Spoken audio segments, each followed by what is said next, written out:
Makala, le nouveau film de Emmanuel Gras présenté au dernier festival de Cannes. Bonjour Emmanuel. Bonjour. C'est un film qui raconte finalement le parcours de vie d'un jeune homme dans cette région du Katanga en République démocratique du Congo et qui va devoir finalement pour survivre faire un parcours particulier. Bah oui, il s'appelle Kabwita. En fait, c'est un villageois qui habite à côté de la ville de Kolwezi, en fait, qui a comme métier celui de fabriquer du charbon et d'aller le vendre en ville. Et donc, moi, j'ai filmé tout son parcours du moment où il va pour abattre l'arbre. Tout le trajet, le long trajet qu'il doit faire sur la route en poussant son lourd chargement jusqu'à la vente de son produit. C'est comme un documentaire, mais c'est pas un documentaire réellement. Alors pour moi, c'est un documentaire, sauf qu'il est filmé comme si c'était une fiction. C'est ça qui est peut-être troublant, mais c'est que pour moi, en me centrant vraiment sur une action avec un homme qui a un objectif, finalement, j'ai utilisé les codes de la fiction, mais pour filmer le réel. Oui, on regarde un extrait, la bande-annonce.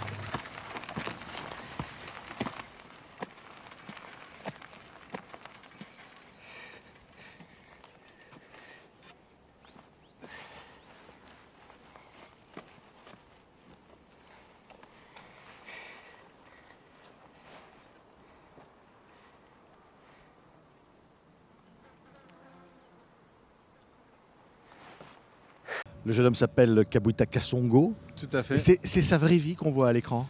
Ah bah oui, complètement, oui, avec tout ce que j'ai découvert moi au fur et à mesure, comme par exemple le fait qu'il avait une fille qu'il avait envoyée chez la sœur de sa femme pour qu'elle puisse étudier, avec voilà tous les petits détails de sa vie au quotidien, et puis voilà son travail après que je connaissais en partie, mais que j'ai découvert au fur et à mesure. Ouais. On le voit couper un arbre, Oui. on le voit ensuite prendre son vieux vélo, charger.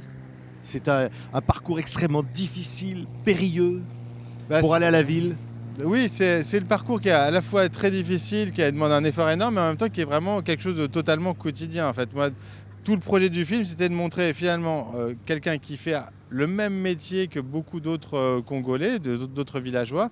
Et en fait, qu'on se rend compte qu'en fait, cette vie-là, cette manière de vivre-là, en fait, c'est un effort qui a une part de surhumain. Et moi, je voulais mettre ça en valeur. Oui, il traverse évidemment avec son vélo chargé, évidemment qu'il peut se renverser, il peut être attaqué, on peut lui voler son chargement. Et ce chargement, c'est toute sa vie.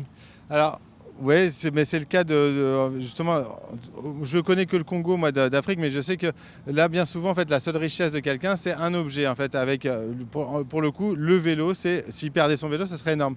Par contre, ce qui est assez intéressant, juste par rapport au charbon, c'est que le charbon ne se vole pas. On ne vole pas le charbon parce que c'est pas sacré, mais en tout cas, c'est tellement important qu'il pourrait poser ses sacs quelque part, on les volerait pas. Il y a du danger, il y a du danger d'accident, il y a des bandits, mais en tout cas, juste, voilà, le charbon, c'est une valeur très importante. Hein. Ouais, donc il va se retrouver dans la ville, au milieu de la foule, et là il doit vendre.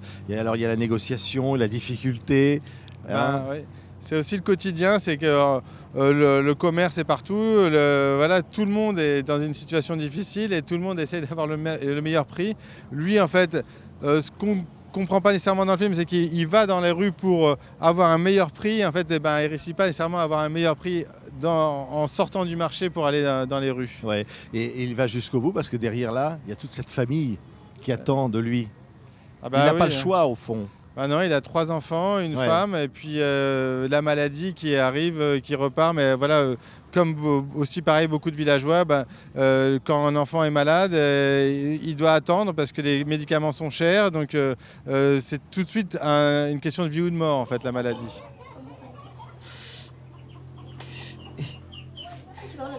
Oh, fanya hivi mbele. Acha. Unafanya tu vitu saa ni pa maungu yako. Ushaanza fasa ni ya manja yako.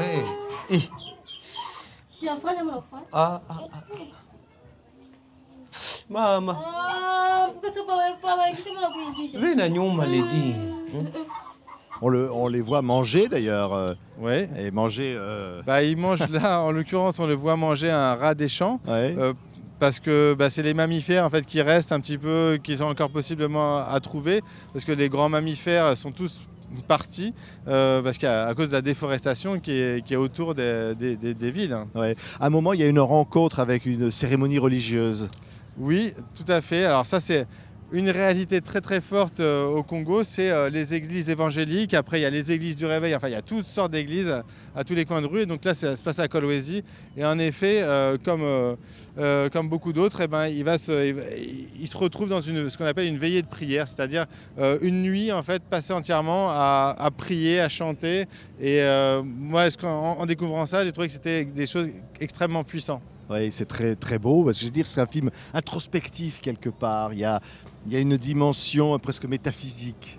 Ah, oui, alors ça c'est vrai que il dégageait, Kabouita dégageait quelque chose de très sensible, de très émotionnel et aussi en fait j'ai senti que il avait un regard un petit peu différent des autres et puis aussi moi voilà j'ai une approche, je voulais que le film décolle un petit peu, que ça soit pas juste un constat réaliste mais que il nous touche, qu'il y ait une part de transcendance qui existe. Et il nous montre quoi finalement ce film, Emmanuel? Ah, ça c'est compliqué à dire. L'attachement évidemment à ce peuple de la République démocratique du Congo. Bah, c'est clair qu'après, en y allant, en y retournant, moi j'ai été vraiment touché par ce que je voyais, par la situation et puis la vie, en fait, la chaleur, mais la chaleur des gens aussi, et puis tout simplement le fait que qu'en étant là-bas, on partage une vie et moi j'avais envie d'en rendre compte, quoi. Ouais, alors cette famille, vous les avez laissés, ils sont aujourd'hui à l'écran, montrés au Festival de Cannes. Ouais. Hein, alors il a été mis au courant, mis au courant de la chose. Il est content, mais je pense pas qu'il se rende compte vraiment de ce que c'est. À la limite, tant mieux. Peut-être qu'il va le voir diffuser. Il y a une télé dans le village, donc peut-être qu'il va y avoir un reportage là-dessus. Je ne sais pas encore. Je vais en discuter avec Gaston Mouchid, qui est directeur de la RTM. Ouais. On verra. C'est montrer ce petit peuple, le montrer au reste du monde, et en l'occurrence, par exemple, dans l'un des plus grands festivals du monde. Ouais, il y a toujours un contraste un petit peu troublant là-dedans, de venir ici présenter un film sur voilà, un petit coin d'Afrique avec quelqu'un qui a une vie qui ressemble absolument pas à celle des gens ici. C'est un truc qui est un peu choquant en même temps d'être là à présenter ce film, mais au final, voilà, le moment qui sera important, c'est le moment où je pourrai retourner, moi, montrer le film au village. Et ça va être le moment important, ouais. Makala, de remontrer ça, de retourner c'est clair. aux sources. Ouais. Et là-bas, on continue à se battre pour vivre. Ouais, tout à fait. C'est vrai. Ah oui, bah là, lui, après, sa vie n'a pas fondamentalement changé là depuis. Par contre, je vais le retrouver et puis on va vivre des choses bien ensemble. Merci beaucoup. Emmanuel Gras, Makala, un des films événements qui raconte donc ce destin en Afrique, au Festival de Cannes. Merci. Merci à vous.